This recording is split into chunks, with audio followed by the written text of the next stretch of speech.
May I please have your full and undivided attention?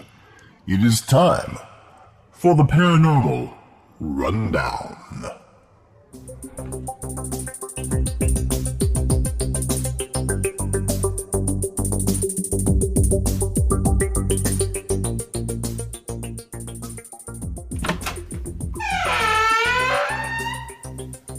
Hello, this is Cedric Dankworth Smythe. I would like to take this opportunity to welcome all fans of the paranormal, the supernatural, the unusual, the entertaining, the terrifying, the horrifying, and those things that go bump in the night and in the daytime too. This is the one and only Paranormal Rundown, where the lads, the gang of nerds, choose from over 2,700 carefully curated paranormal topics. Tonight, the lads had a heaping helping of paranormal word salad and discussed spirit interaction with technology, both genuine, fraudulent, and otherwise. They talk about the demonic influence on nightmares, animal ghosts, and even the ever so famous Pig Sister 5. It's going to be one heck of a ride.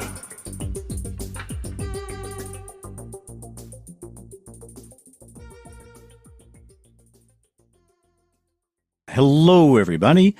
This is a not fully optimized Vic Hermanson for Season 2, Episode something of the Paranormal Rundown.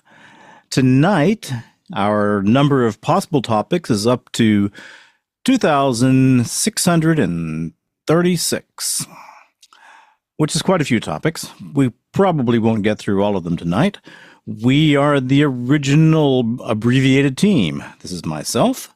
This is JJ Johnson coming to us from Virginia. And it is Dave Griffith coming to us from Florida. Virginia. Oh, yeah, that's right. So you're both in Virginia. Like we're both in Virginia. Virginia overload. We get much closer, it'll be one of those things where the world explodes. Where the world explodes. So we do not have a guest tonight, although we are thinking about having one within the next week and kind of doing an interim episode. So I can't tell you the exact episode number. Before we get going, do either JJ or Dave have anything to say? Nope, I'm good to go. Okay, so you know how the Paranormal Rundown works. We have a huge list of carefully curated and some very odd topics, all kind of in the paranormal world somewhere.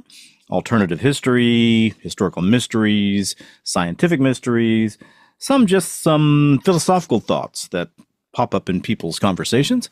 And we use a random number generator to give us 6 topics from which we choose one to discuss. And we're going to do that right now. So let me hit the random number generator for 1, 2, 3, 4, 5. And here's what we get. Topic 1, Miyazaki critters. Topic 2, crop circles. Topic 3, human weaknesses that bring about demonic influences.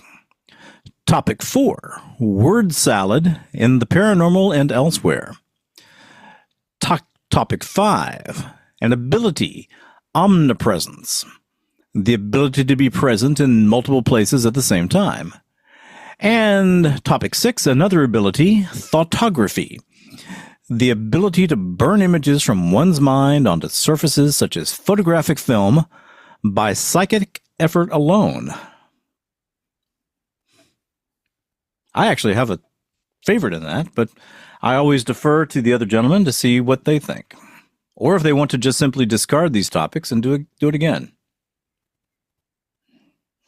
I like the idea of omnipresence. I could do omnipresence. I could do word salad. I could do weak trait that inspires demonic influence. And I'm pretty sure the last one it was your favorite of that group. Am I right, Vic? Well, unfortunately, you are.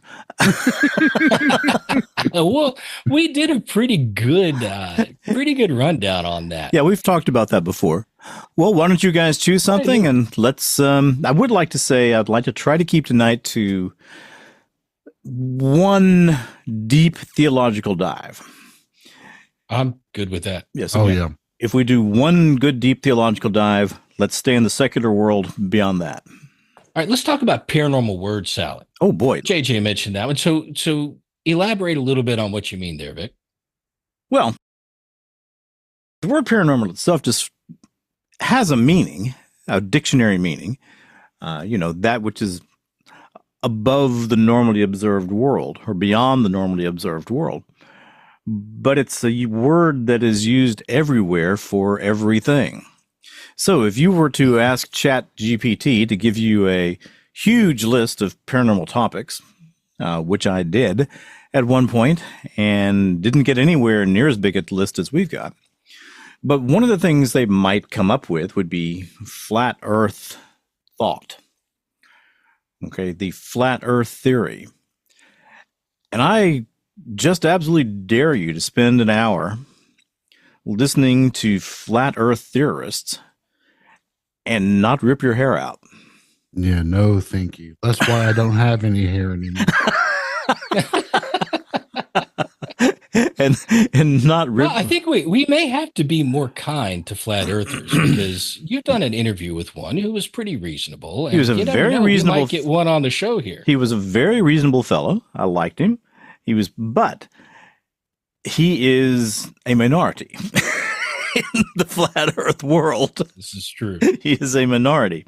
And the majority will simply use words any way they want. So, for instance, they'll say things like, well, we don't have anything such as gravity, but we do have buoyancy. And everything in the world just has to do with buoyancy. Now, they never, ever are able to talk about how that is the case. And that's one of the things I find so frustrating in dealing with the paranormal world is that most paranormal aficionados are just uncomfortable with saying, I don't know. I don't have a good explanation for that.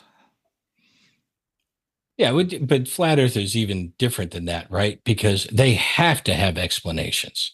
They have to have alternative theories or they're just chased out of the room, right? So they twist themselves in a pretzel to come up with these theories that are alternatives to standard science. So go ahead. Buoyancy as an example. So you're saying a lead shot, yeah, right? Like a shot put, right?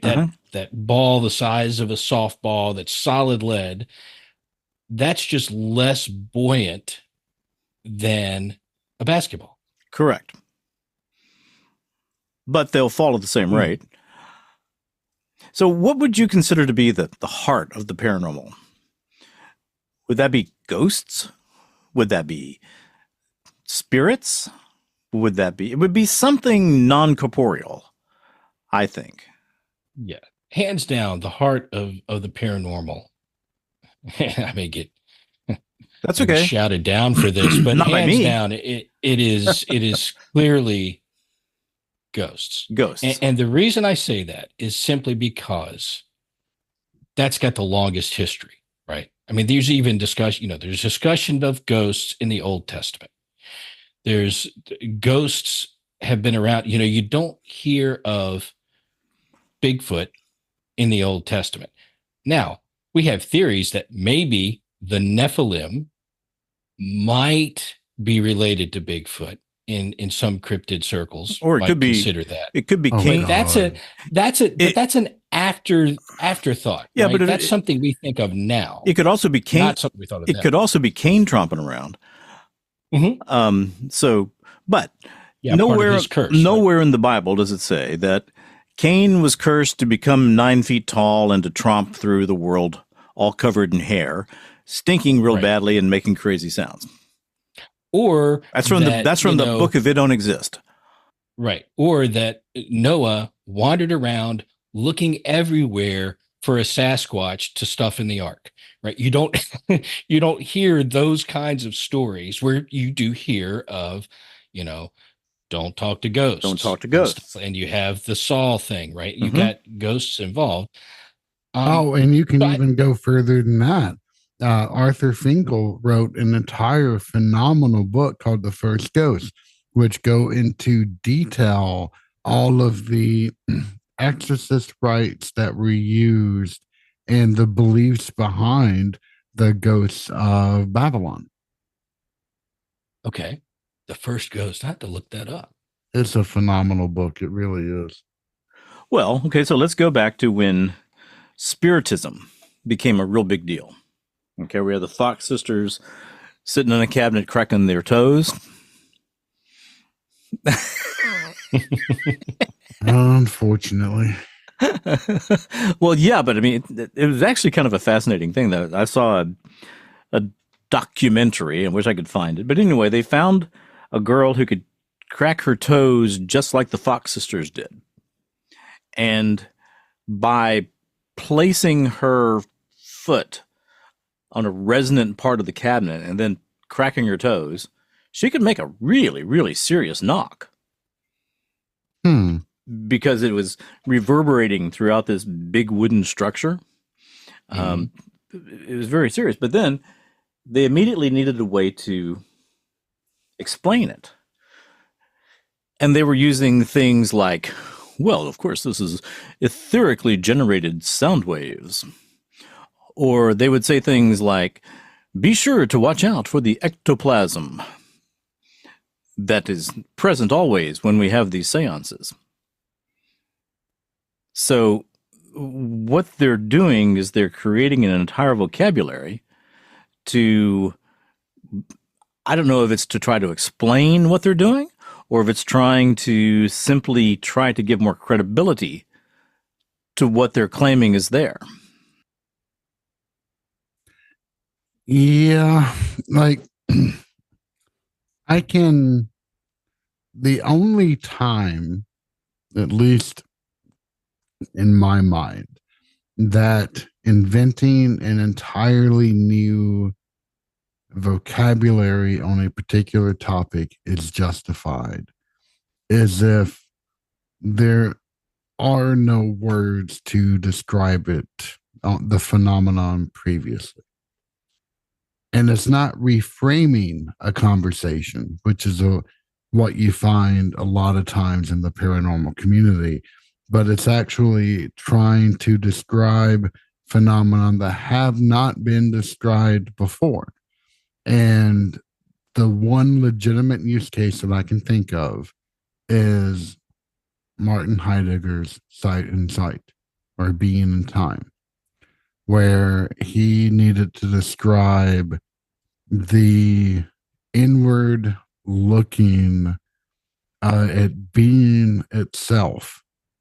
And he went entirely overboard, in my opinion, but he was a Nazi, so I don't really feel bad about criticizing him. But the work itself is amazing. I mean, he really was. I mean, his repugnant ideas aside, was the last master philosopher that we have had. And if you've ever read Sight and Sight, it's amazing. I've tried. Oh, I had to have I actually begged one of my college professors to teach a course on Heideggerian language, just so that I could make it through that book. And without that, I wouldn't have made it, to be perfectly frank.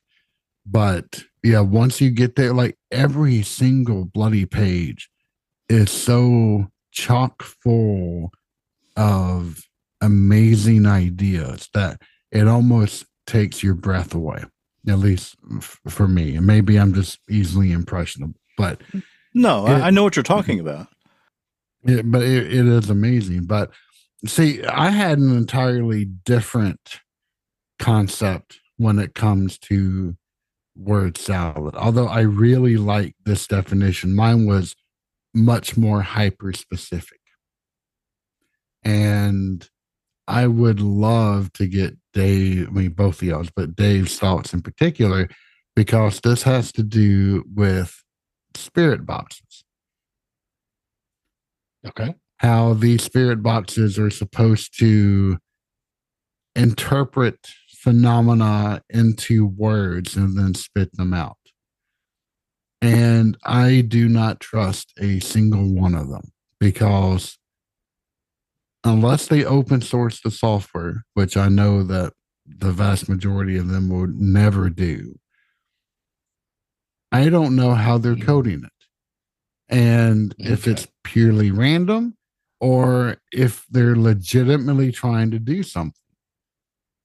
But I simply can't trust them. And there's a lot of phone apps that would do it. There are dedicated devices that would do it. And every single one of them, I'm wondering how in the world they chose how to do it, because it would be pretty easy to put this stuff on random and have it just come up with things. And that, I mean, you couldn't disprove it. There'd be nothing out there to disprove. It's just like, oh, well, that's just signs that it's working. But I don't buy it. So what does a spirit box normally produce? Well, let's clear up a definition here. So in the ghost hunting world, a spirit box is usually what you consider a radio frequency sweep device. So that's the one that goes tick, tick, tick, tick, tick, tick, tick, tick, tick, as it's quickly spinning through the channels. Yeah, and I'm What talking you're about talking the more about- modern things. Yeah, you're right. Well, there's modern spirit boxes, right? With the name spirit box, actually the SB11, I've got one, the SB7. What you're talking about are ITC devices. Okay. So instrumental trans communication. And now these go back to, some of the scammy stuff that happened, like the guy that was using the voice modulator on his throat to sound like that was the Spiricom deal, right? Yeah. But like the Ovilus is by Bill Chappell. That's a common one. And then there's a bunch of spinoffs. These devices, and there's a bunch of apps. You got Ghost Radar, you've got Ghost, I forget what they call it, but there's a bunch of apps, and some of those are really scammy too. Mm-hmm. Now, I've used the Ovilus. I've used several different models of the Ovilus, and I've also used the Ovilus app. And how he works it, what code is being used, I don't know. There's no way to know without, I guess cutting it open and figuring out what language it's in. But the general thought is, like with the Ovilus, it's using EMF, so the electromagnetic frequencies that it picks up. I don't know what else goes into the mix, whether temperature plays a part of it or any other sensors. The iPhone app is because I have an iPhone that uses the magnetometer or whatever in there for the compass that's in the iPhone to detect magnetic frequency. But I don't know. What I do know is that sometimes you get really interesting results. 3/4 of what you get is just gibberish. And you can say, well, does that mean that 1/4 of it is valid results? Or does that mean that your brain is making a connection to 1/4 of it, the gibberish that's being spit out? That's a good question. Can I break in a second? Yeah, go for it. Okay. One of the people that I've been trying to get in touch with, and without any success at all, is Billy from the Say What Again Billy podcast. I mean, the guy I cannot find his information. But anyway, So there's a favor to ask our audience. If you know how to get a hold of Billy, if you can get a hold of Billy, let us know. Please tell us that. And I'll be very honest about Billy. I love the Say What Again Billy podcast. Partially because Billy gets a lot of things wrong. And I will be very happy to say that to Billy, because it doesn't matter. I love your podcast anyway. But he took some sort of spirit box to a huge cemetery for children recently. And they were in a specific part of the cemetery. And the spirit box started pumping out names. And they were unusual names like, Alistair, Sydney.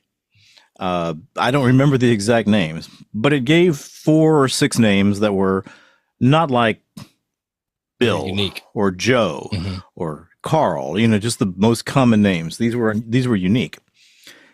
And they found graves in the area where they were that corresponded to all of those names. Which, of course, does not say anything definitive, but it's interesting.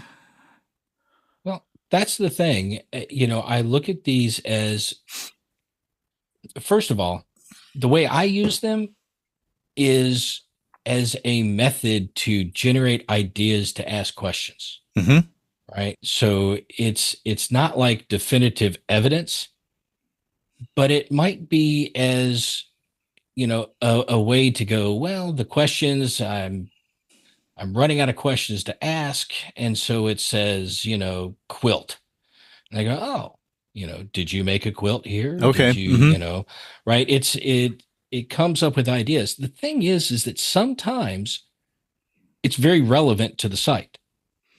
Okay. And sometimes it's useless. Now, I'll say that the app on the phone is less useful, either because it is so sensitive or the code is different, but it spits out so much, especially if you're in a high EMF area, that it's just scrolling words all the time, so it's much less relevant. But we have an Ovilus 4, and that I don't usually get responses on it, right? It's not like I do an investigation, like we'll do a 15, 30-minute long session of EVP.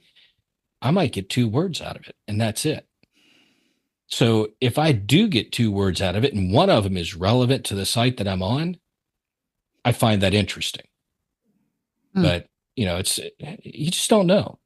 And now there are the apps on the phone some of them are really questionable. Somebody was using an app on the phone at this one place we were at in Green Cove Springs. It was a jail. And we were in the courthouse across the street, because you could investigate that too. And we were up in the courtroom, and we're talking and asking questions. And all of a sudden we started getting all of these really, really relevant words popping up.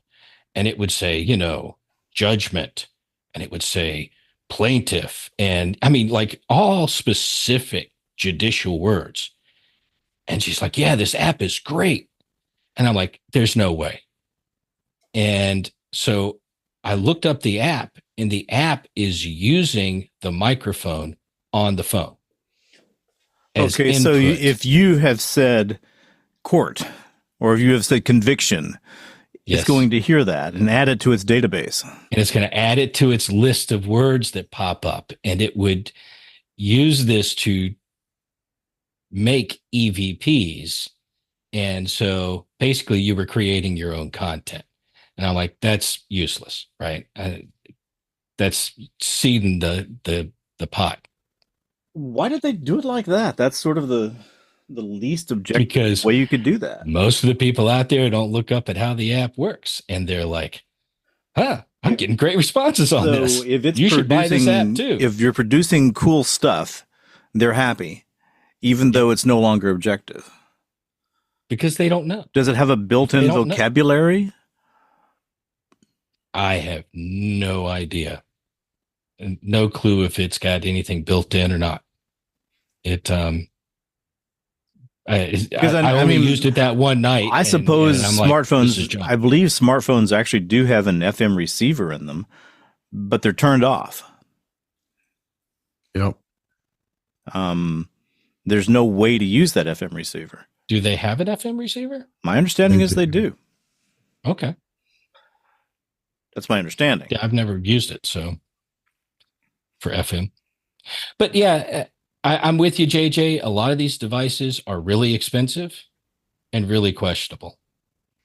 Now, yeah, the apps are extraordinarily questionable. I'm glad that you pointed that distinction out between an ITC and a spirit box, because if the thing does not control its own vocabulary, like a spirit box, then that seems much more legit to me.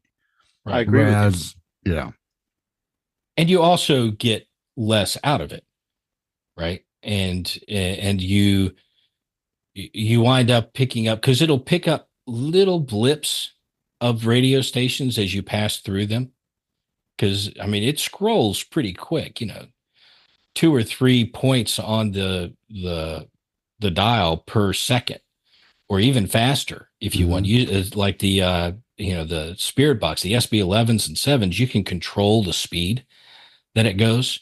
You can actually, the 11 has 2 receivers in it, and you can make one go forwards and the other one go backwards, and you can control the speed of each. You can switch it to AM or FM. So the spirit boxes are unique, and if you start getting valuable words out of that, you're getting something, especially as quick as they're moving. Now, what is an add-on to this are the portal devices. So his last name was Huff. I forget his first name, but Huff Paranormal.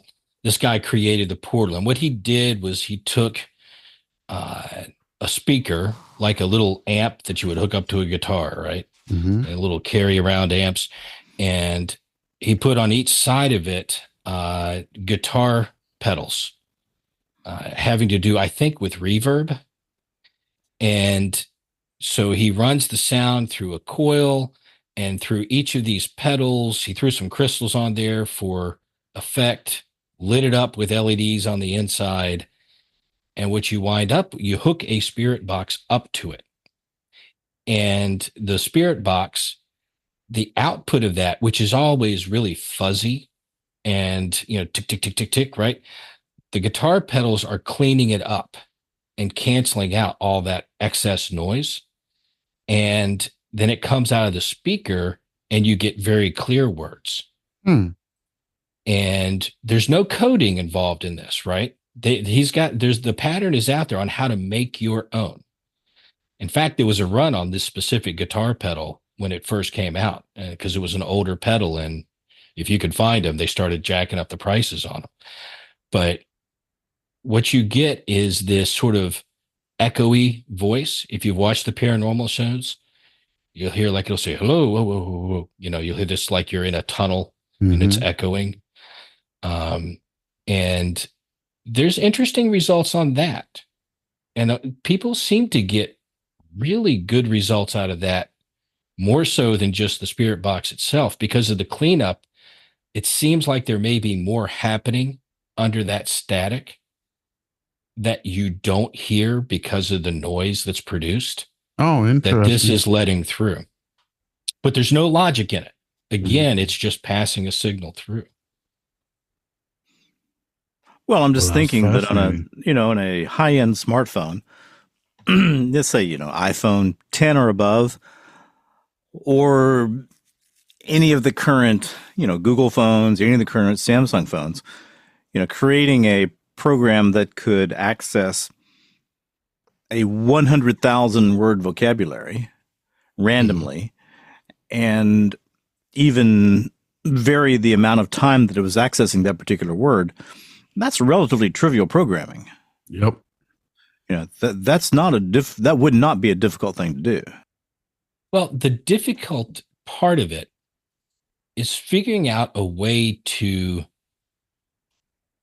let that be interactable with a spirit. Because the concept here is they're finding a way to manipulate the sensors on the device to trigger these specific words. Now, the real question is how do they know which words go with which frequency, and how do they know what words are even in the database to start with? Yeah, I like mean, the Ovilus, most of those have a 2,000 word database. That's it. only 2,000 words. Only 2,000. The older ones only had a 1,000. And what's really interesting is when words start showing up that's not in the database. Well, that is interesting. How any ideas to what that mechanism would be? No clue. The Ovilus also has a mode where it's called phonetic mode. Yeah. Where they are able to just generate what's coded in it are the rough sounds of speech. Right. And then they are supposed to be able to take and put together the sounds of speech to make their own words. And people don't use that mode anymore. But the original Ovilus, when it came out, I've used that mode and it had some results. I think 500 word database. And then you had the phonetic mode, and it would you would see something trying to put these pieces of speech together. Okay. And sometimes it would make words. Did you ever see, or have you ever seen, or been aware of a device like this randomly accessing radio stations? I mean, is it going linear, like starting at, at the bottom of the dial, going up 1/10 of a, Well, so the history of these things, I won't say the original common model that everybody used was called a shack hack. I like that. It was a Radio Shack radio. You remember those standard little, rectangular, white or black Radio Shack radios? Yeah, there were a squillion of them around. Yeah. Yep. Okay, so they would crack it open and they would take out the piece that stopped the dial, the internal mechanism, from stopping at the end of the dial, the end of the frequencies. So when you hit search, instead of stopping when it found something, it would just keep going. Okay. And so it would go all the way through, and then it'd start back at the beginning. So it was using the auto. It was using the auto find a radio station. Right. It was using that feature, but because the stop part was removed, it would just keep going over and over and over again. Mm-hmm. So yeah, that's what it's doing. It's just going linear. Starts at the beginning, goes to the end, starts over at the beginning again. Mm-hmm. Okay, so you have this sweep, which should be yielding essentially random results. Okay, is that correct? Yes. Okay. Were you ever aware of a session where it became clearly non-random, where it was saying, screw you and the horse you rode in on, screw you and the horse you rode in on, over. And it was repetitive. And it was repetitive, something that was clearly non-random, and it was clearly trying to communicate a message of some kind? No, not repetitive like that. Mm-hmm. I have heard phrases said through it. Most of the time, it's a word. It's a name. It's a yes. It's a no. It's short pieces of speech that are put together that come through it. I have occasionally heard phrases. Okay. And this is before I had one of my own. I just recently bought my own. I haven't had an official spirit box for a long time. But I've heard them before, but it's extremely uncommon. And, so when you're watching the paranormal shows and they start getting, whole sentences and stuff like that every other episode, yeah, that's not happening. It is not often that you get some long piece of speech. Who was usually just words. Who was the guy that showed up on the Art Bell show? Because he Art Bell liked him. He came on multiple episodes, and I can hear the kind of things that he said. Like, because they had asked him things like, Dr. Maelstrom, how's the research going on the other side? Oh boy, it's going pretty good. We're getting there. Oh, real that fast. was the Spiricom thing. Yeah. yeah. You won't believe the kind of progress we're making so fast over here in the spirit world. I don't remember his name, but it was, oh yeah, here it is. George Meek of Metascience Foundation. Hello. This is Avalon Leanne Dankworth Smythe. It's bad form to reference George Meek's groundbreaking and undeniably brilliant work without playing a representative sample of the electronically audible spirit communication he claimed to receive. Listen carefully. This should fully resolve any remaining confusion you might have. William. Yes, sir. Try adjusting that frequency to somebody that I'll get you around 5, William. 1, 2, 3, 4, 5, 5, 4, 3, 2, 1. Yeah, I think that's the best frequency, William. Now the next project, William. William. Yes, sir. I'm listening. Very well. The next project, William.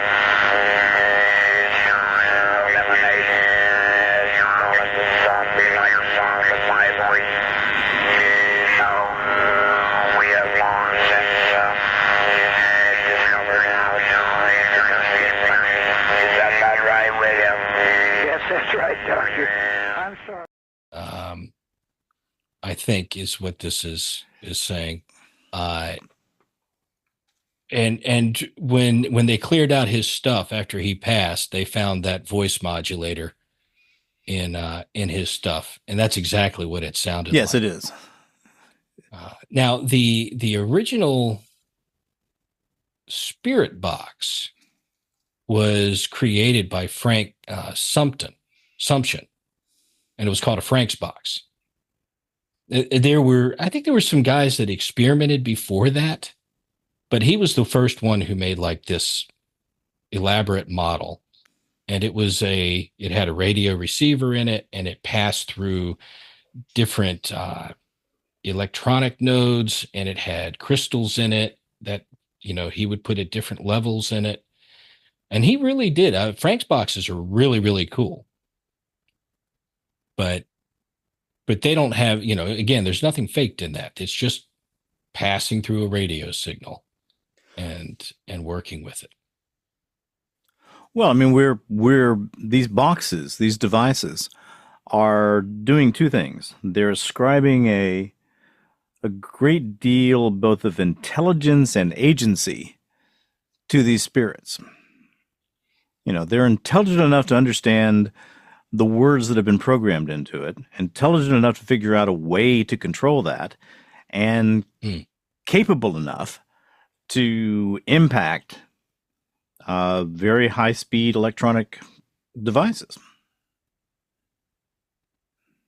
Yeah, the ITC devices, it's really an unknown as to how they are able to do that. And I mean, you can say, all right, I'm going to take this frequency range of EMF, and if it hits this point, I assign this word. Mm-hmm. If it hits this point, I assign this word. Or if it hits this range, I assign this word, however it works. But how do they know that without, years of trial and error to map it out?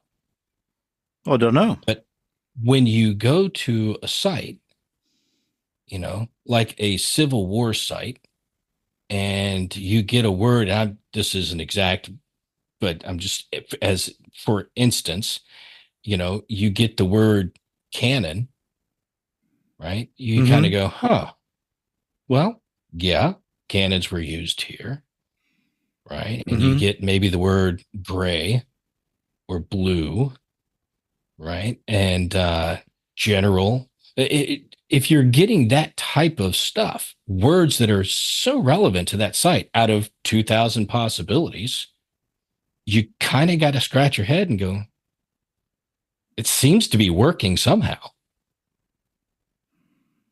Well, I'm looking at Meek's stuff here. And I did a deep dive on that once. Yeah. well, what this kind of seems to do is it kind of seems to combine both definitions of the term word salad. Dr. Meek prescribes spirit materializations, energy fields, higher planes of existence above the dense physical, reincarnation, and karma. He also introduces the notion of communication with those who have left their physical bodies, which he described at length in a public publication entitled Spiricom. He talks about astral vocal cords. That's a good one right there. Look, everything you just said is a perfect example of paranormal word salad. Everything I just said is a That is perfect. paranormal word salad in a great big Yeah, bowl yeah. being tossed by the waiter at the side of the table. Yep. So, okay. So, but what this brings up is that it can be extremely hard to have a meaningful conversation in the paranormal world. Because it's not like there's a clear dictionary of what these terms actually mean. But everybody, Well, many people, So most people don't go to the point of Meeks, right? right? And especially nowadays, most people doing work in the paranormal try to stick with, common scientific words. They might stretch a little bit what that word is used for, but for the most part, they're trying to stick with common terms, Okay. and they're trying to use it in the right context. It's yeah, you get your people like Meeks, you get some folks out there that are, in fact, I would say the more word salad you hit, the less likely you're dealing with something that's real. I think that's a very good.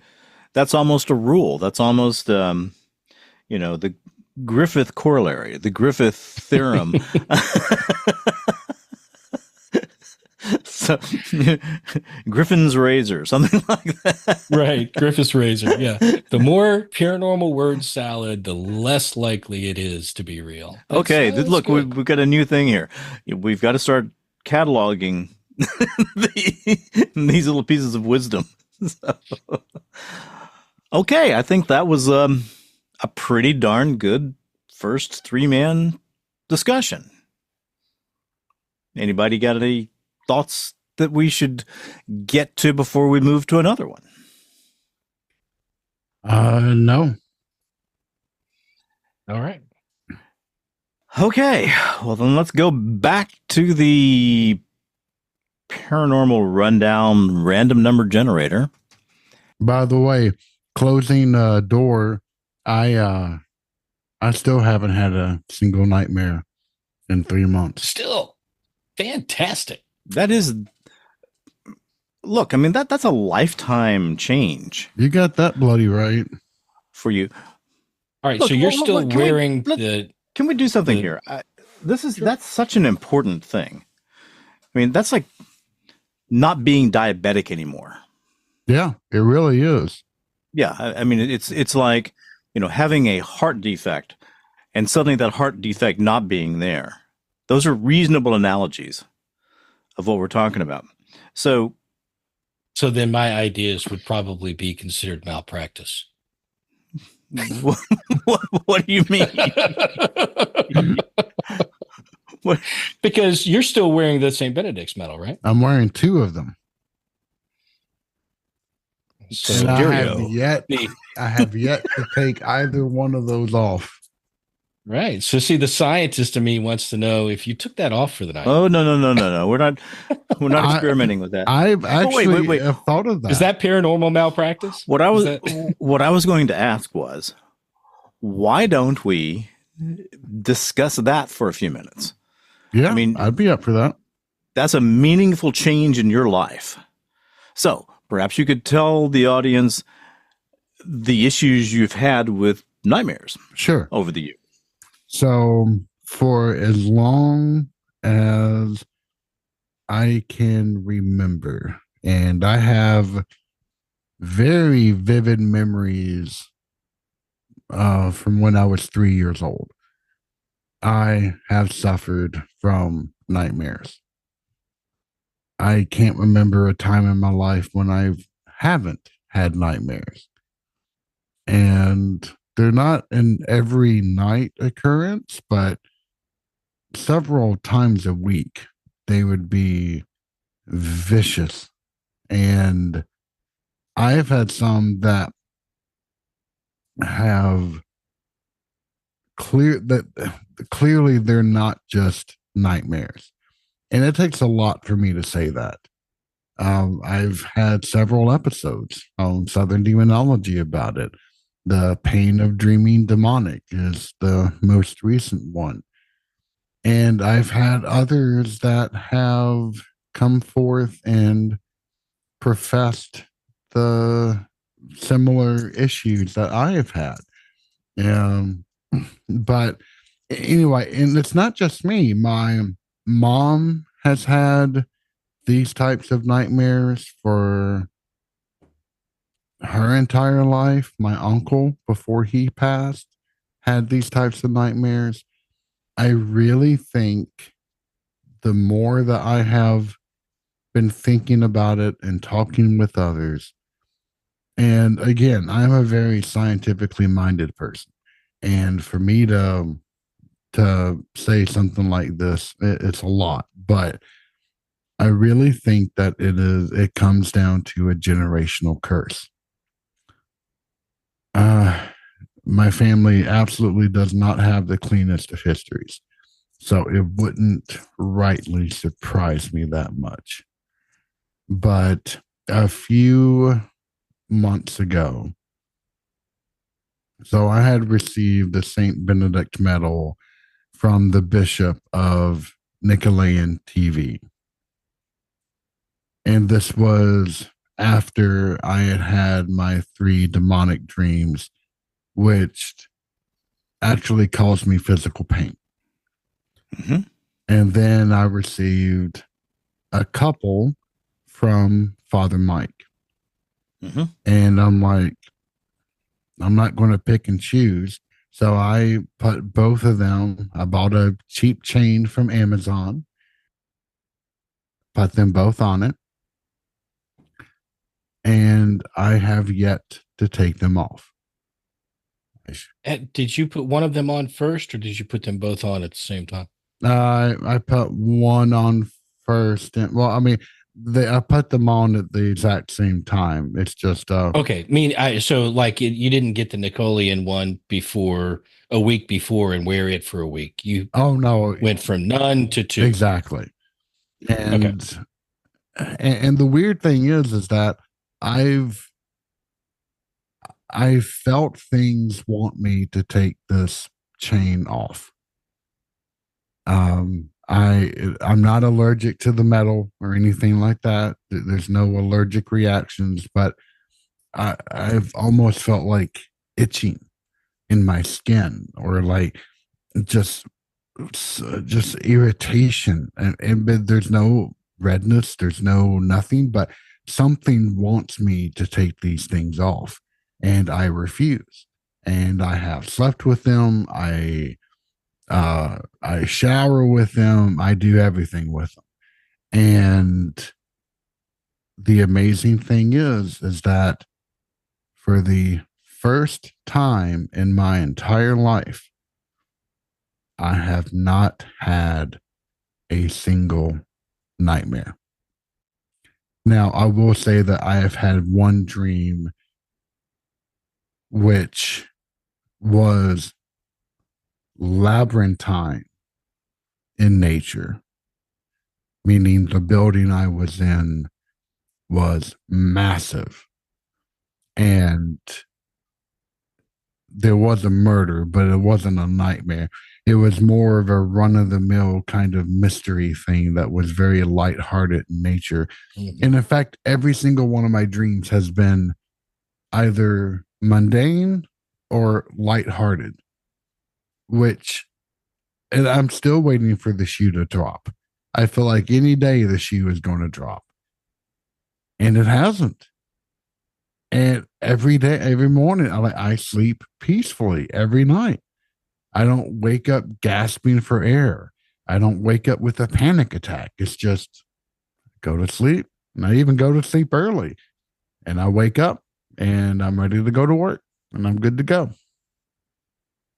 And it's to say it is mind altering is an understatement, because the nighttime has never been an easy time for me, or even just naps in general.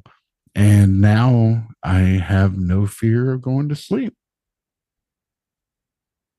Well, when we first talked about this, and this was, we're probably talking episode 5 or something. Yep. Early on in the rundown, we talked about this, and you had said that, this is just life for you. You wouldn't know what your life would be like without these dreams. Oh, yeah.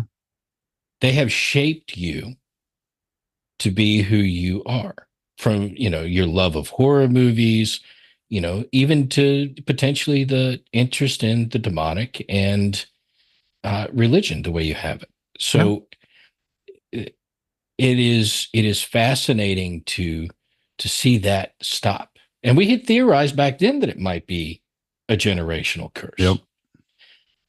And so I think you need to take the next step, which is, I think you need to have a session with Father Mike, or someone, like an in-person session to break generational curses. That's a very good idea. That's the next step, to where you're not dependent on just having a medal, right? And you don't want to be in a situation where something's always tapping on your shoulder saying, hey, take these things off, right? You want to be free of it. I mean, right now they're holding the door, right? They're holding it shut, but you need to get rid of the threat. Now that you say that, there's one other change that I didn't even realize that I haven't had. Ever since I was 6 or 7, I remember lying on my couch watching TV. My mom and my grandmother were not home, and they were visiting, I think, a family member just down the road. And I made a bet, and it was completely inconsequential of, I bet that you won't move until the next commercial break comes on the TV. And I lost, and I had bet my soul to the devil. And my mom and grandmother came home, and they just saw me crying inconsolably. And for years, I had that voice in the back of my head saying, let's bet. Let's do something. You made that bet. How old were you when that first happened, JJ? 6 or 7. Okay, so far before the age of being able to make an adult decision. Oh, yeah, absolutely. Yeah. And and also doing the kind of things that a lot of kids do. The step on a crack, break your mother's back. I mean, yeah. That kind of thing. Exactly. But that voice stayed with me until my early 20s, maybe late 20s. Did you make any other bets between the one time? No, and it but went away? Okay. I mean, this is something in which that impulse would come into the back of my head, I don't know, 30 times a day, 40 times a day. I mean, it was pretty gosh dang near constant. And I finally shed it. I like forced myself to stop. And then I did an episode on this exact topic. And it came back. And it may be because I talked about it, and maybe because I just resurfaced these memories and it became more fresh in my memory. I'm not saying what the cause is, but not nearly as strong. But 10 times a day, it would come in. Yeah, but now you're dealing with it as an adult. I mean, you're aware that we can have intrusive thoughts. Yeah, but these don't really feel like me. They feel like they're coming from some other source. I don't know. I'm not, I'm not going to make reactionary claims when I have zero proof of anything, but it could be a symptom of OCD. I'm not saying it's not. God knows it wouldn't be the first time that's happened, but it doesn't really feel like me. And as I was sitting here, we were talking, I realized that I haven't had a single instance of wanting to make a bet since wearing these things. Yeah. Yeah. You need to get that dealt with, I think. And it makes that's fantastic. It makes me want to That's really, really good. It really does. Anyway. I would assume that the lack of nightmares means that you're getting more restful sleep. I am. I wake up one time to use the bathroom during the middle of the night and go right back to bed. And I wake up usually before my alarms even go off. And then I get up and start working. Awesome. You know, my mother tells a story. And if this is an inappropriate place to go, let me know. But she was 12 years old and her mother was dying of colon cancer. And she did eventually die of colon cancer. And the memory that she has is of washing dishes and finding a piece of bread that had somehow fallen into the sink, you know, with soap and that sort of thing on it. And her 12-year-old mind hears the sound. And once again, she said that it didn't feel like it came from her. Of, if you eat that piece of bread, I'll let your mother get well. Oh my gosh. So she ate that piece of bread. And that's all. That could also be thought of as simply a juvenile intrusive thought. But my mother seemed to have a lot of things that would come into her mind that were very painful, very degrading. And she also had some, well, use a Southern term, humdinger nightmares, where the whole house is sleeping peacefully and suddenly my mom's screaming at 110 decibels. That wakes you up at 2:30 in the morning. Oh, yeah. But I don't remember her ever getting that under control. I never thought it was something that you could get under control. Fair enough. I just thought it was something I'd have to live with forever and a day. And I was, in a way, it becomes a sick fascination because you wonder what really screwed up things is my mind going to throw at me tonight. And some of them were really memorable. And, you know, it's kind of like sitting through a really terrifying hellfire and brimstone speech when you're a kid, a sermon when you're a kid.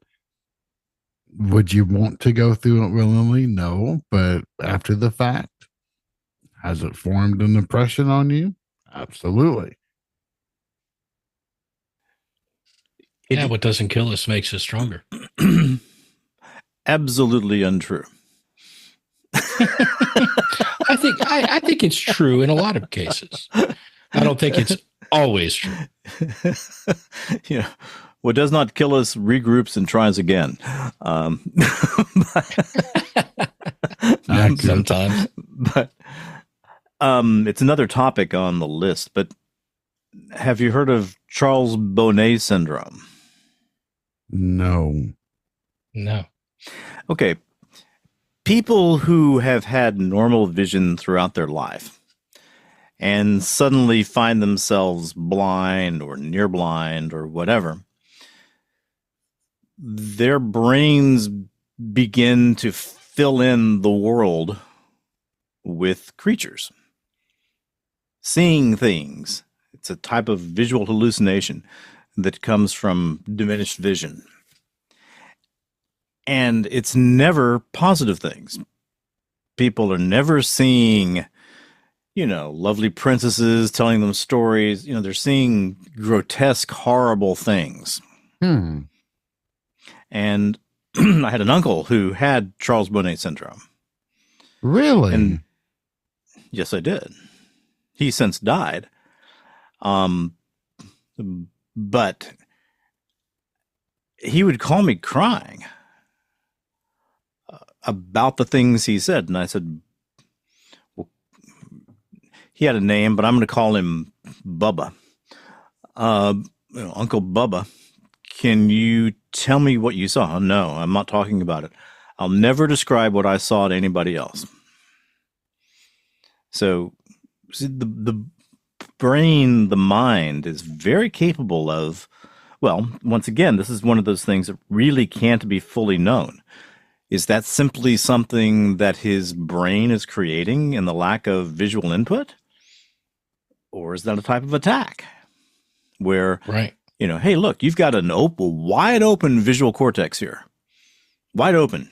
There's nothing in the world making it full. And you've never developed any defenses against this.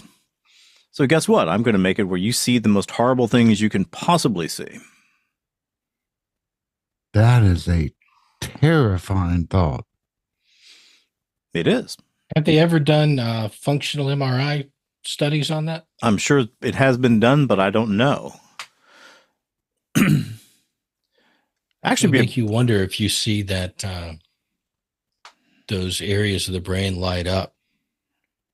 Right. I mean, actually, I don't. Well, okay. So what you would see if it was visual stimulus being pumped at you, you might see the visual portion of the brain light up. If it's not, you might see the part of the brain that deals with imagination light up, right? Very possibly, yeah. But that seems to, like, for example, something that made me kind of fearful for my father-in-law, because he is rapidly losing what little hearing he has left.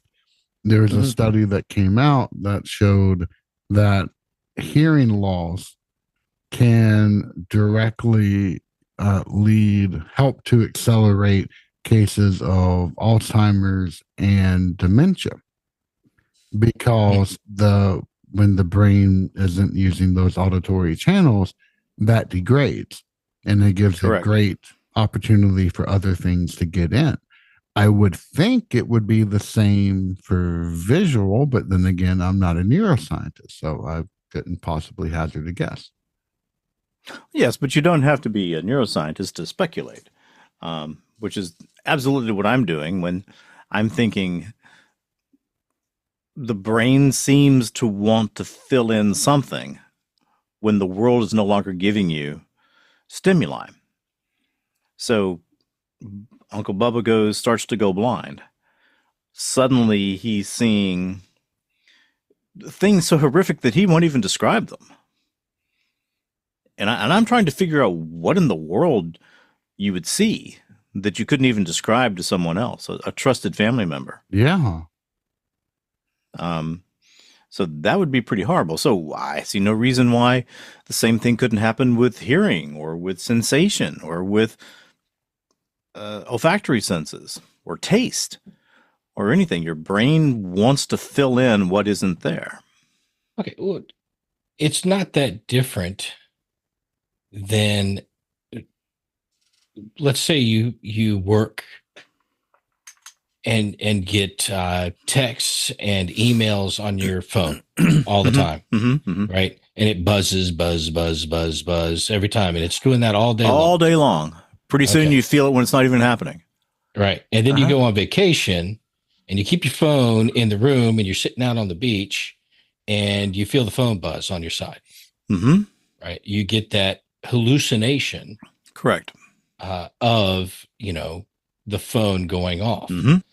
And I think when people lose their hearing, don't they have auditory hallucinations for a while? Fairly sure they do. Isn't that a common increase? When people lose a limb, they have phantom limb syndrome. Oh, and one of the most fascinating things is, like, some people that have done that, they claim that it itches something fierce. And one person went years with just this constant itching until someone put a mirror between the hand, and then they scratched the arm in the mirror, and that satisfied that phantom limb itch. It was amazing. No kidding. I'm not laughing at the fact that it happened, but the brain needed some kind of input saying, hey, I've scratched it. I finally got to scratch that itch.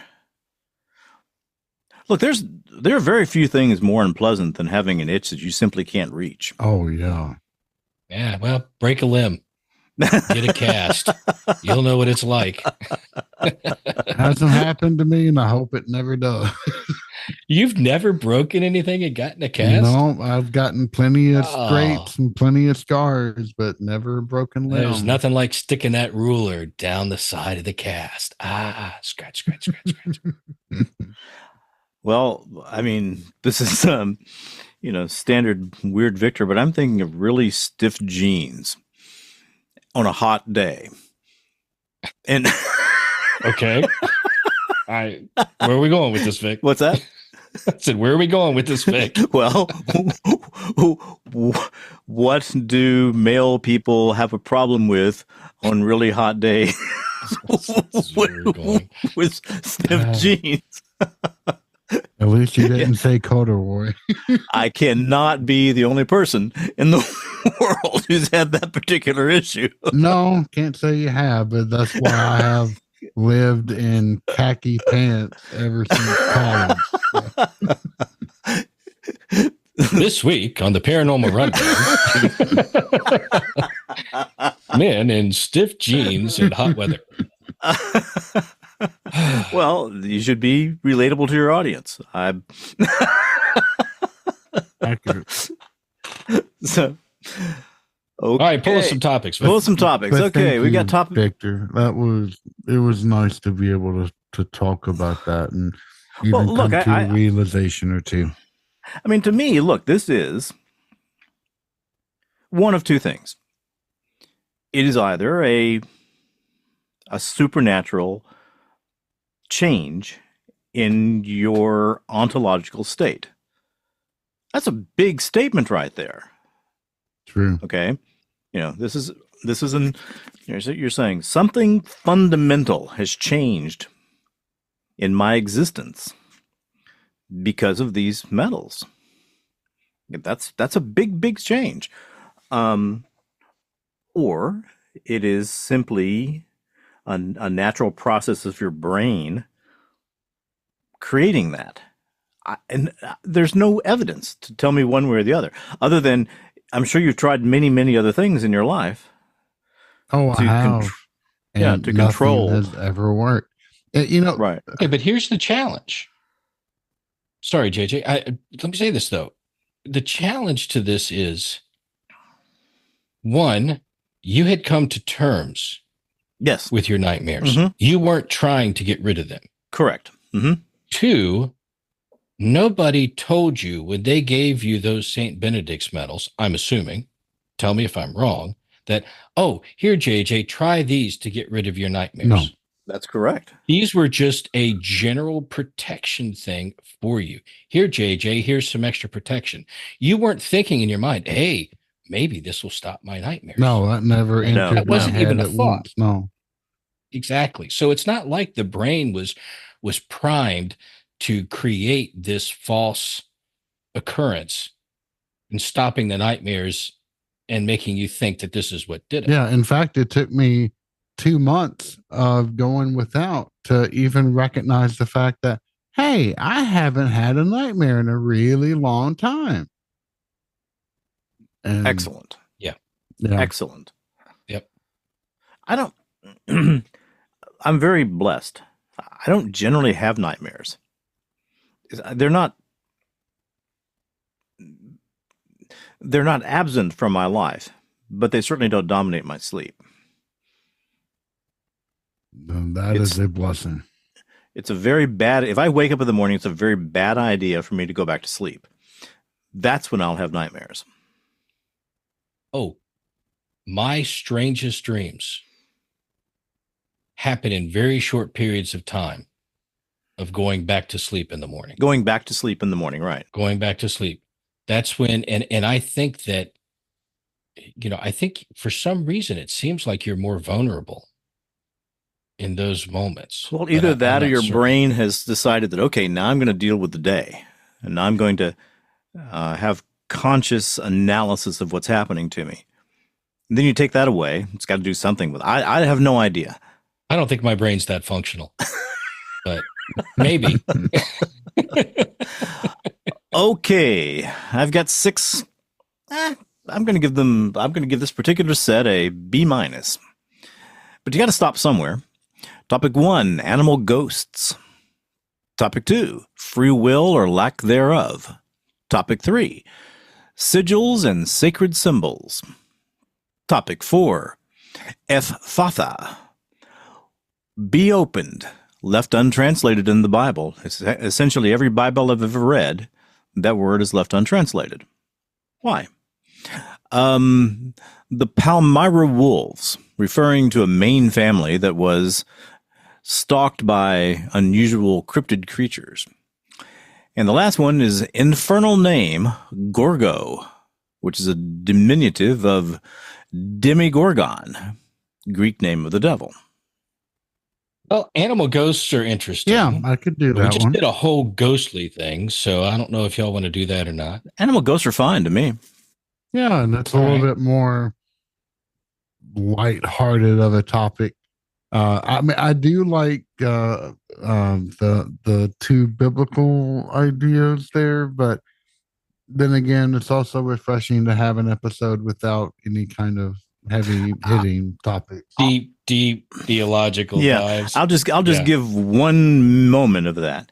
One of the last episodes of The Chosen that we were watching, my in-laws and myself, was the episode where there's a deaf man and Jesus, he's a good actor. And he says, he leans forward and puts his hands on his ears and he says, Ephatha, be opened.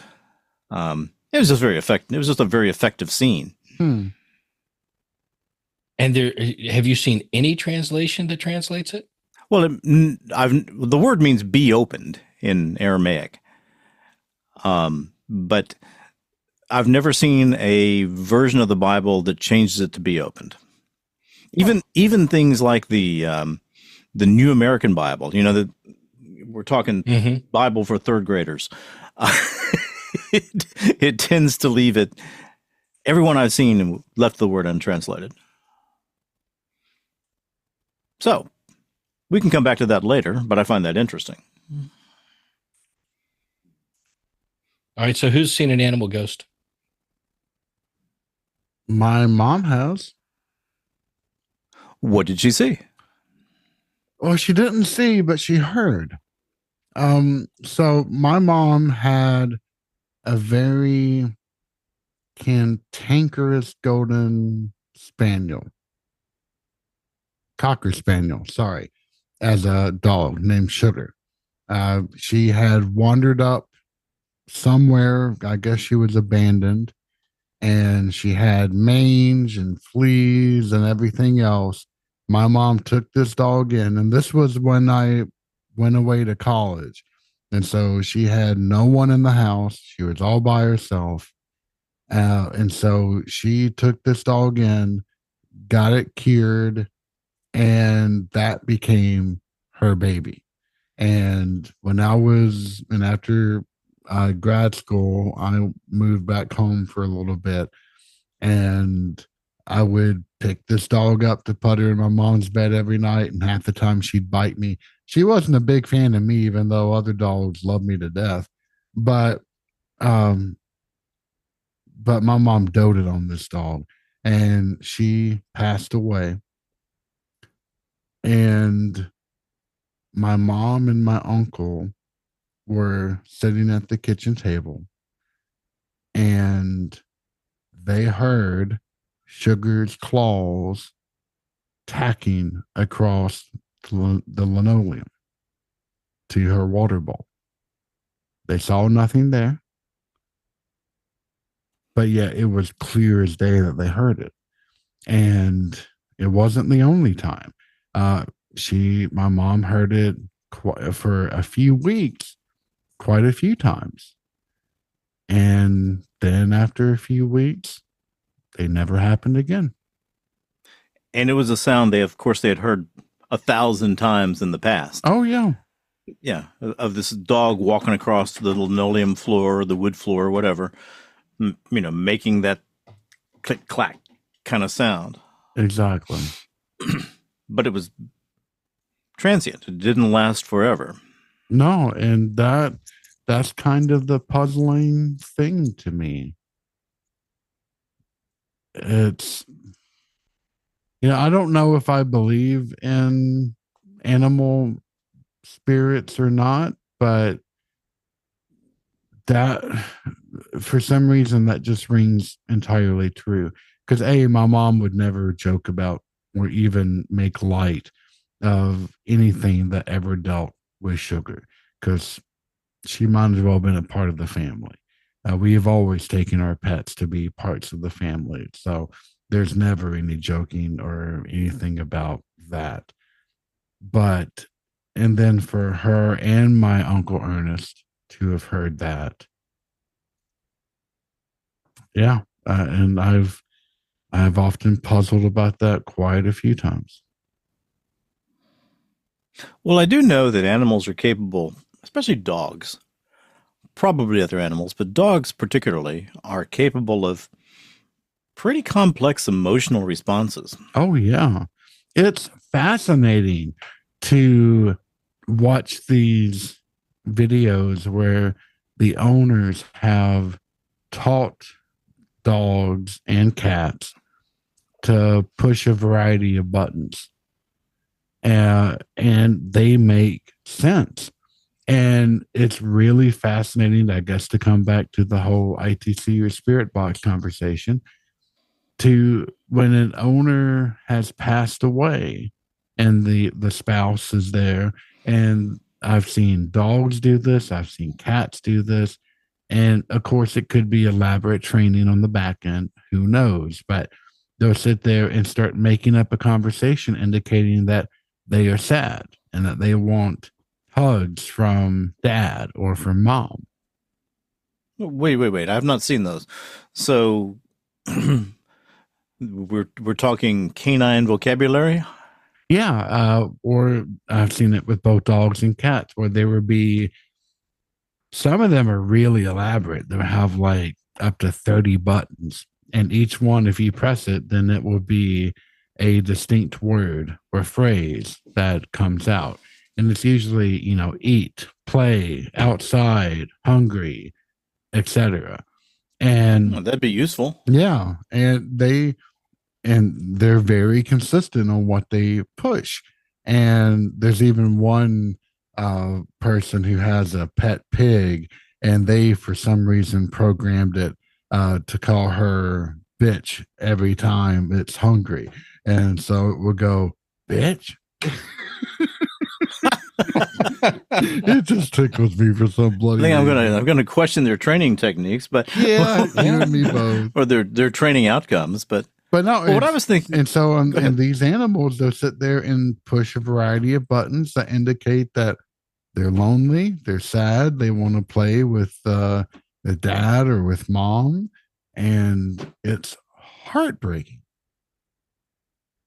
So that speaks to intelligence and emotional capability Mhm. of the animal. But if we're talking about seeing the ghost of an animal, then we are talking about the equivalent of a soul, Mhm. right? Something that lives on past death of that creature. yes, Now, I don't think biblically there's any. there's neither an indication or a prohibition, an indication for nor a prohibition against. Correct. Nothing says, thou shalt not believe in a soul attributed to, your ass or your oxen or anything like that. Right. But okay, so let's think back to the conversation with Tracy Bush, right? Mhm. The concern about killing animals, and the sacrifice of animals and all of this in the Bible. Right. Would God want to sacrifice things that had a soul, like, and I say like the equivalent of or something like a human soul? I don't know. Well, I've never seen the kind of videos that JJ's talking about, which I would find fascinating, but I would be very suspicious of that. There would be a lot of incredulity until proven otherwise. But I have seen videos where, specifically The Lion King, okay, where Mufasa has just been trampled by wildebeests. And, the little cub Simba is, Dad, wake up, please help me. And it's a very sad scene. It's propaganda. And I actually was traumatized during that movie, so That's the whole point. I will never see it or speak of it ever. okay. It's just like Bambi, hate hunters. Oh no, mine was Well, more an early sexual experience that left me scarred, and yeah, I'll leave it at that. Wait a minute, there ain't no I sex. don't even. There's no sex in The Lion King. No, I'm like, how did you get there, not JJ? on screen, but don't answer but that. off screen, there was. All right, gotcha. Okay. Oh, okay. Okay, so this is just peripheral. Exactly, but it forever tainted that movie. I'll put it that way. Okay. Luckily, there are no all right. rabbits involved, though. Yeah, that is good. But anyway, so there will be this very sad scene with Simba down there. Dad, wake up, wake up, wake up. And there'll be a dog. Sometimes a big dog, sometimes a little dog. It's more interesting when it's a big dog. And the big dog will be up on the bed of the owner watching The Lion King. Nope. Clearly watching The Lion King. And as Simba tries to wake up Mufasa, the dog's up there going, and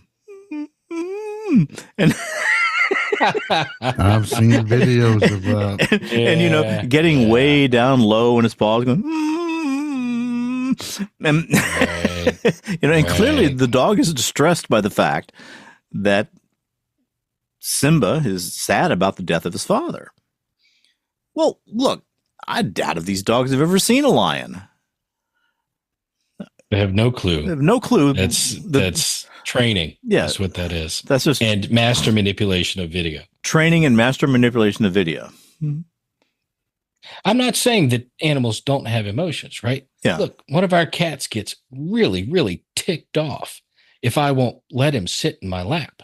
Yeah. He gets angry, and he wants to sit in my lap. Now, is that because he loves me or just because my lap is warm? I don't know. I'm going with the warm. But I'm guessing it's more likely that. Yeah.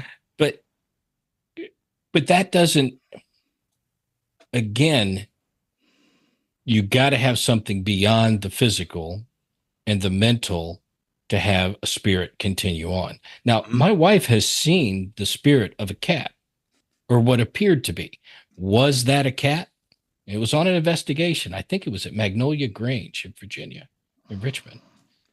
And, the group that we were in, I know multiple people in there had seen a cat or a dog. Usually it seems like it's cats, but have seen animal spirits before. Is that the spirit of an animal? Is that something that is imitating or, pretending to be the spirit of an animal? Or how about this?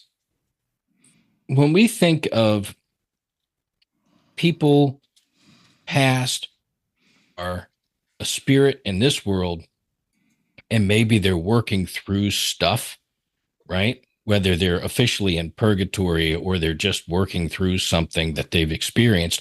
Maybe they had a cat, and that cat is sort of part of what they're working through, and we're just seeing that in our investigation. That's an interesting it's not really the thing. spirit of the cat. It's a prop. Well, for what that person is working through. It's a representation of the memory of that cat. Yes, exactly. Okay. I don't know. Well, I mean, look, once again, without going into word salad, a lot of these phenomena that I'm certain happen because they've happened to me. Not to the same degree that they've happened to you, but they happen. I'm convinced I wasn't hallucinating this little Quaker man up in the bookstore who walked into the wall and disappeared. So maybe he was just a memory of somebody working through the trauma of his death.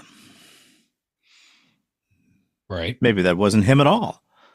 Maybe he was nothing but an image generated in the mind of a still living person. And I suppose the cat could be also. Most of the things I hear concerning animal ghosts have to do with you're lying on your bed and suddenly you feel the same kind of bed shake as you would feel when your dog would jump up on the bed. And then you'd see the indentation in the quilt or whatever where the dog would normally lie.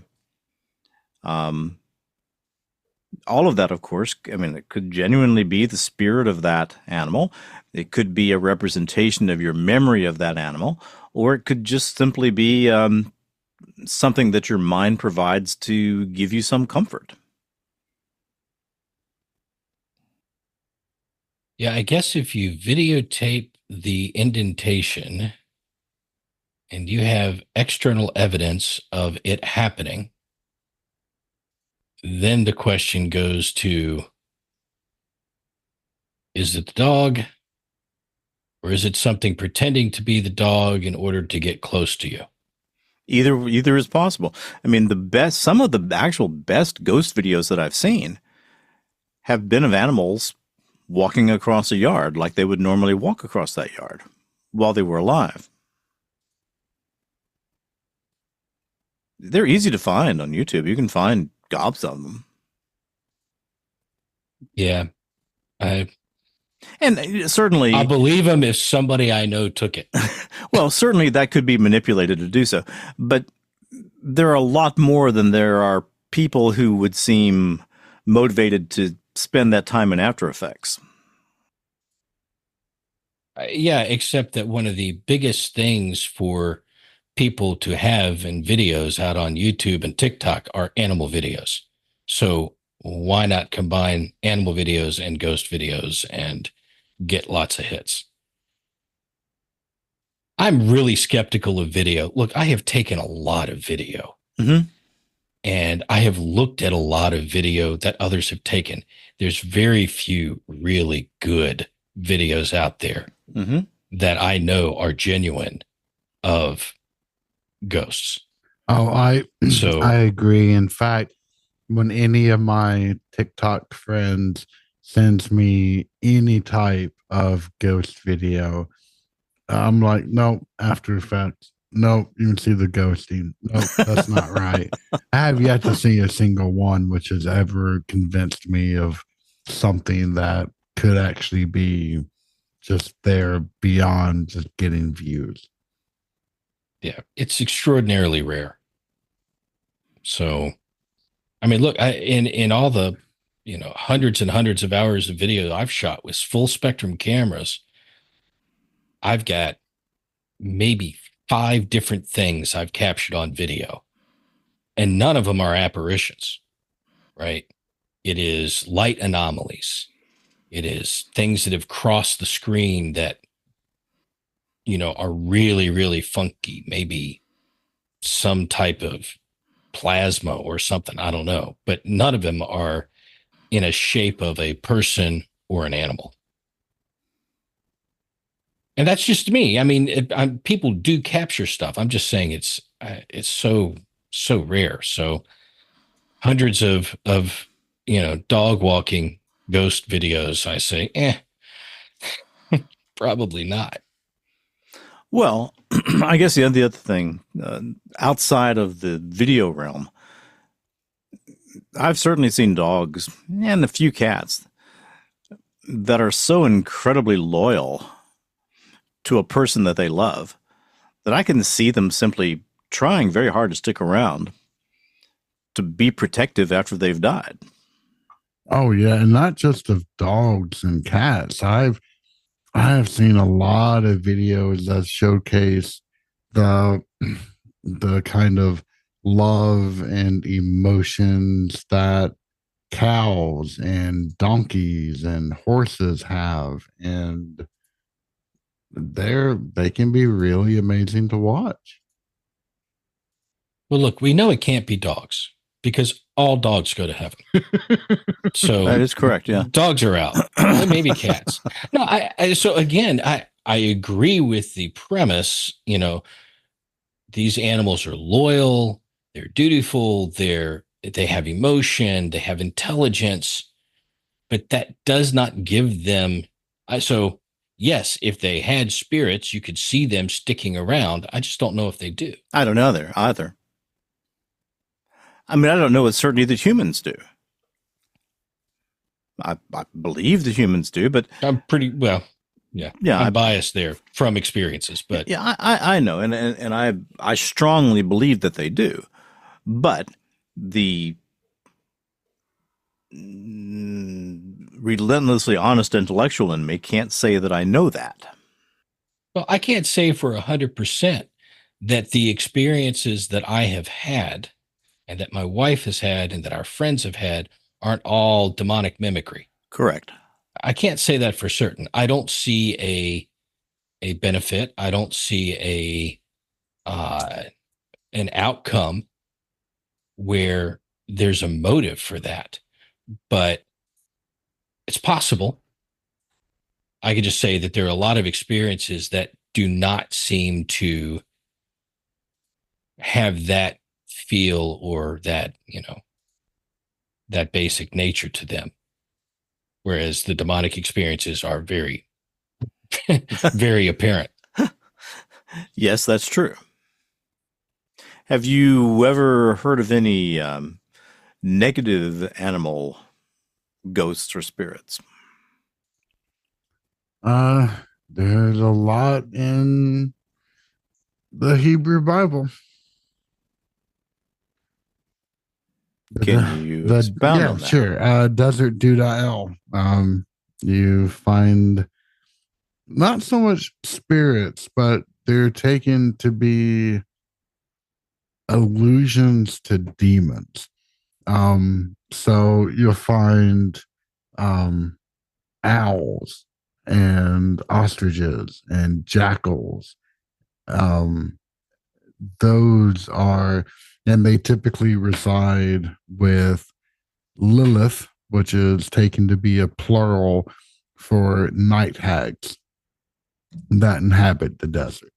And you can see that expounded upon in the Dead Sea Scrolls in 4Q 510 and 11, which goes through an entire litany of things that can lead astray an established spirit and to charm hearts. And that includes everything from the Watchers to the Nephilim to demons, Lilith, howlers, desert dwellers, etc. So when you say there's stories in the Hebrew Bible, you're talking what we call the Old Testament? Correct. Okay. I was trying to think of stories in there of negative animal spirits, but Yeah. Well, I mean, they talk about the howlers, for instance. But yeah, I mean, the desert is a place where extremely negative, frightening things live. They're not always real clear about what those things are. yeah, in these cases, those things are not really talked of as like this creature died and now its spirit is, coming back to haunt you. It's more like these are things that are maybe incorporeal that are out there, right? Yes. Correct. JJ, is that okay? Yep. All right. Yeah, it seems like all right. If, dogs are some of the most loyal critters we have in terms of, cats, they may like you. They don't really love you, right? They could be fine as long as they had enough food. They're They'd occasionally be okay without you. I mean, not all cats are the same. I have seen cats that behave a lot more like dogs than cats. Okay. But there's not many of those. Yeah. Most cats can just live without you. They're like, hey, you're nice and you can inhabit my house, but feed me and I'm happy. But dogs are extremely loyal. Mm-hmm. And so you would think that if they had the ability to stick around, Mm-hmm. there would be a lot more of that. Like, every super loyal dog that passed, you'd wind up with a dog haunting that house. Yeah. Sort of the same idea of the tulpas, right? If tulpas were a real thing, a common thing, Right. You'd have polka dot narwhals. Polka dot narwhals dancing down the streets, right? And so if you had this, so I again, my personal thought is that they may be part of somebody else's story. They may not be the story itself. Well, I wish I knew more about this particular topic. Everything I know is something I've read or I've heard from guys like you. Can It I would be interesting. actually go back to the other topic of Ifatha? No. So you realize that's going to be the standard answer anytime you say something. It's the answer I give most people too, so I'm fine. Yeah. So to be clear, the passage that we're talking about comes from Mark 7:34, which says, "And looking up to heaven, he sighed and said unto him, Ephphatha, that is, be opened." I have found, I've scanned through 63 distinct versions of the English Bible. There are 4 that translate it. Oh, okay. You've done more than I have. The Phillips New Testament, the Living Bible, the New Life Version, and the Voice. Never even heard of that last one. Wow. I had neither. And at least 2 of those are like super non-literal translations. Yep. But That's surprising that they would be the ones that translate. But even the ones which claim to be like simplified English version, they still have that. Now, the spelling of Ifatha changes dramatically between versions. But yeah, it's you are so close to correct, Vic. It's not even funny to see that word not translated in the vast majority of English versions really says something. I'm going to have to look at the Koine Greek of that verse. Well, That may be a topic we have to come back to. I'd be interested in understanding why, because there's nothing super special about it, right? well, no, not if you look at it real superficially. This would be a good Father Mike topic. I mean, I'm sure he's got something to say about this. Well, my guess is the fact that, so the New Testament, the Christian New Testament, is written in Koine Greek. However, the vast majority of the authors of the various books, they spoke Aramaic or Yes. Hebrew, and they were merely kind of translating across what would have naturally come through in their lingua franca. So it could be the fact that most of these places preserve that word because it is spoken in Aramaic. And that is to show the differentiation of the source language versus the quotation. Yeah, but don't we have other words that are spoken and originally written in Aramaic in the Bible that aren't in Greek? Well, I mean, I guess they get translated to Greek at some point. Well, I mean, there's one book in the Hebrew Bible which is written in Aramaic, and then a section of another that's written strictly in Aramaic.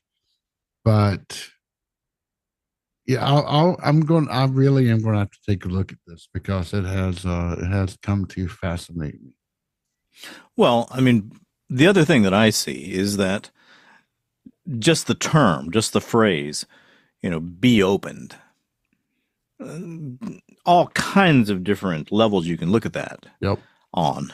Okay, I mean, you can simply look at it as, let's make your ears open so you can hear again. You could say, try to eliminate the impediments that you have in being open to God or to the miraculous or to, any of these sort of things, or to accepting me as your Savior. It's just a word that's very rich with possible meanings. True. Dave, you're looking very movie star like with that particular pose. I mean, you really do. It's like you should be, on a movie poster or something. You really hear that very often, I'm thinking. No, I don't. Thank you. I will just strike this pose for the rest of the night. Okay, so here's a question back to the other topic. Mm-hmm. In cultures with faiths for reincarnation, do they see the spirits of their pets more often than cultures without? That's a really good question. I have zero knowledge there. Yeah, I don't either, but I will throw an interesting case in point, maybe. Not exactly, but so I was watching social media and ran across a video. Have y'all heard of Pig Sister 5? Wait. Say that Big what? Sister 5? Yep. Big Sister 5 or Pig Sister? Pig. P-I-G. I will admit that I've not heard of Pig Sister 5. I had not either. Or 1 or 2 or 3 or 4. So it's a wild boar that came up to a Buddhist temple, and the brothers there took care of it and released it back into the wild. And they thought that'd be the last time they saw it. And no, it came right back. And it has stayed there. And in fact, it attends all major religious ceremonies. And this animal is a wild boar. It's huge. Yeah, they can get very large. Yeah. And dangerous. And she bows to people. Now, of course, it could be training. I don't know. I have no idea. I saw literally a 1.5-minute video on it, and this is all I'm going off from. But it was pretty dang amazing.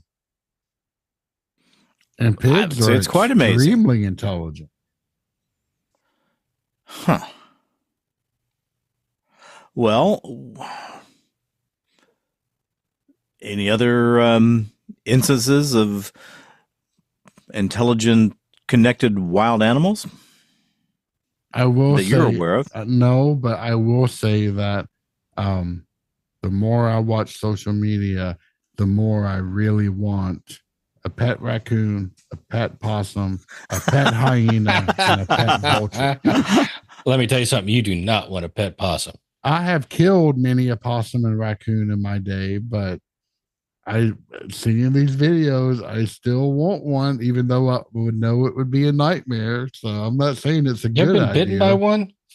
Oh yeah, and they are not. People say, "Oh, their teeth are for show."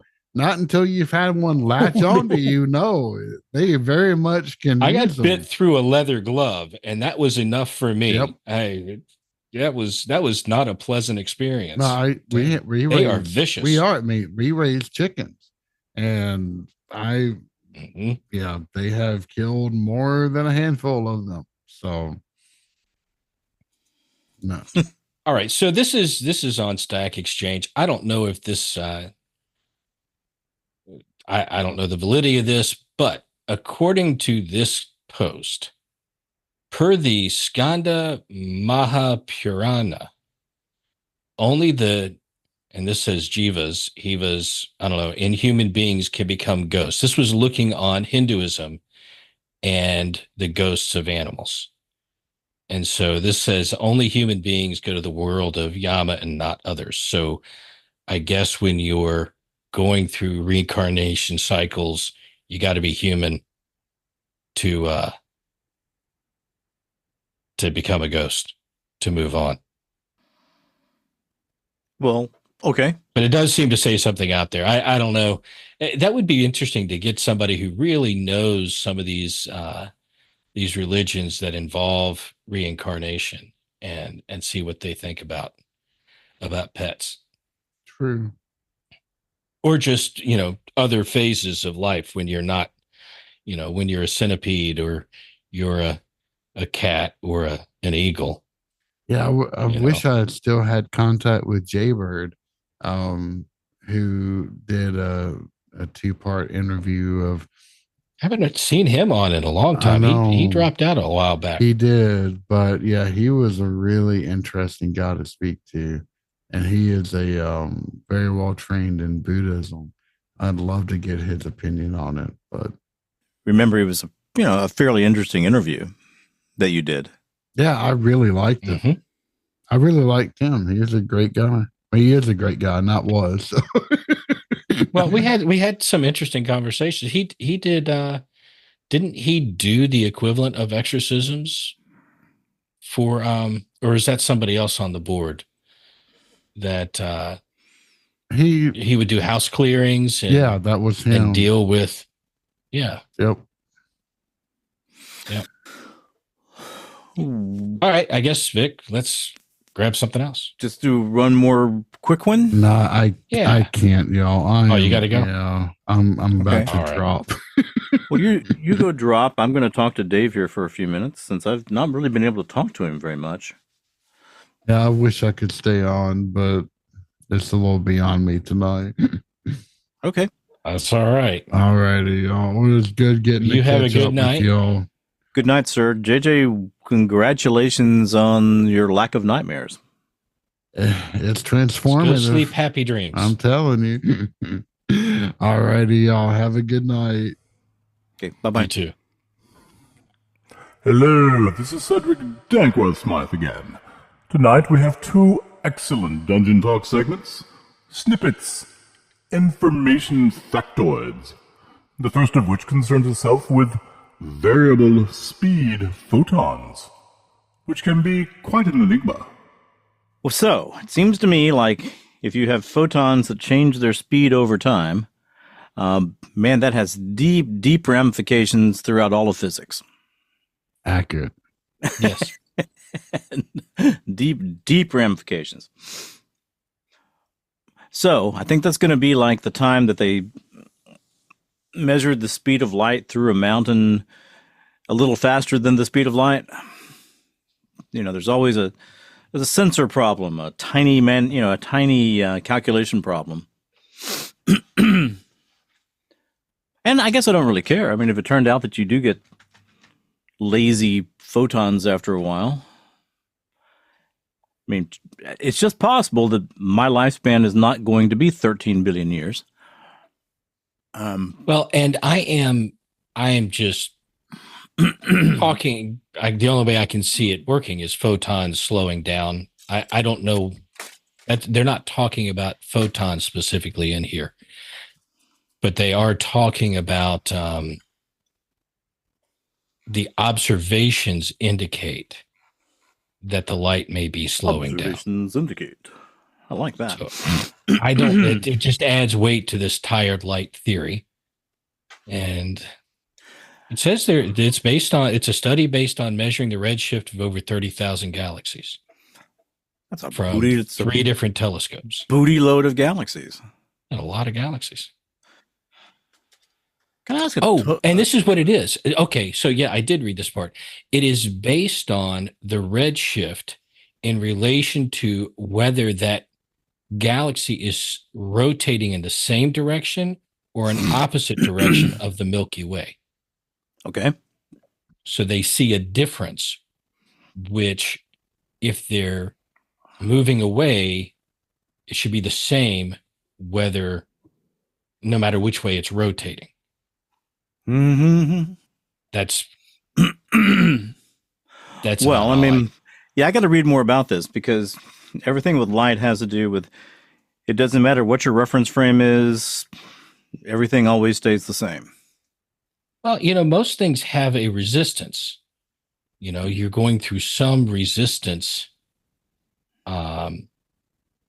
Maybe there's something that as light goes through it, it's creating a resistance, but it's so minuscule we can't measure it. But on a massive scale, it slows it down.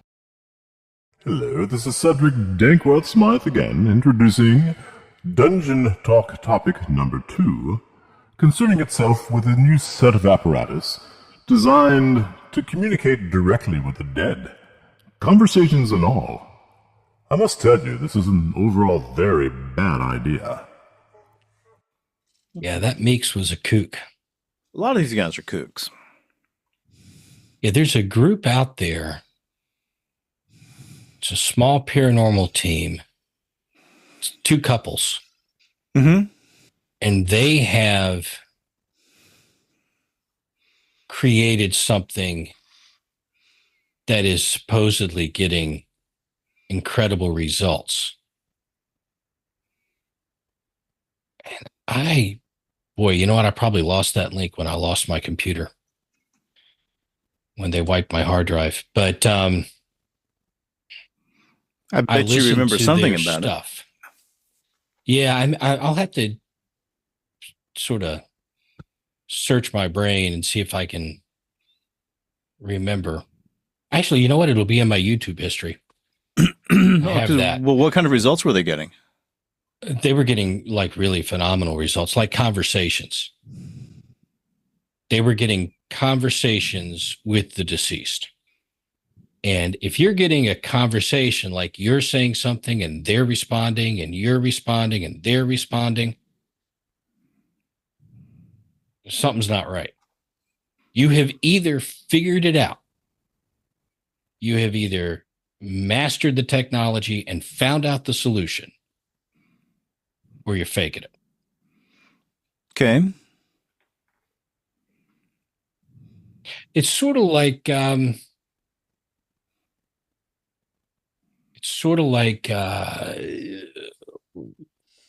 shoot, what's the group in Great Britain that did all the Beatles, the Philip experiment? Oh, I don't know the name of the group. I just know there was one.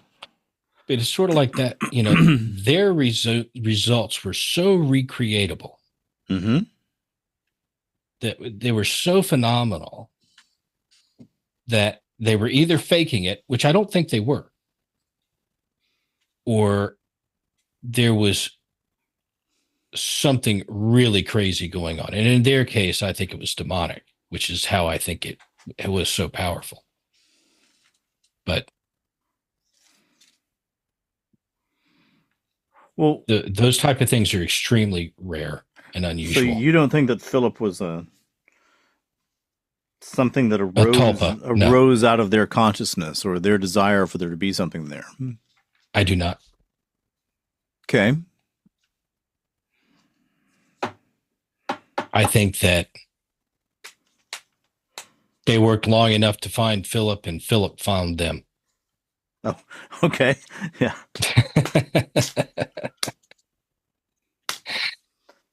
And Philip's not on the light side of things. And that does seem to be one of the likely outcomes. Anytime you mess with entering into that world at all, you're opening a door, right? Mm-hmm. I mean, we talk about that a lot. You open doors, open the possibilities of the demonic, and you sit around in a room and try to communicate with a spirit that doesn't exist. You know, this gray area maybe, but you do it long enough. Hey, I can be cracking that door open.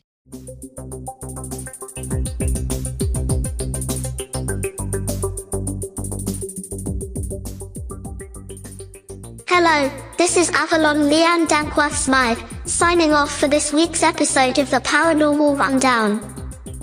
The Rundown is a joint production of the Gang of Nerds, which is composed of Dave Griffith, Father Michael Birdsong, JJ Johnson, and Vic Hermanson. Any media clips that appear in the show are used under the protection of the Fair Use Doctrine. All music you heard came from Lobo Loco, Smart Sound, or is simply part of the public domain. It brings the lads great joy to hear from their audience, so please write to them at feedback@paranormalrundown.com. Thank you for listening, and good night.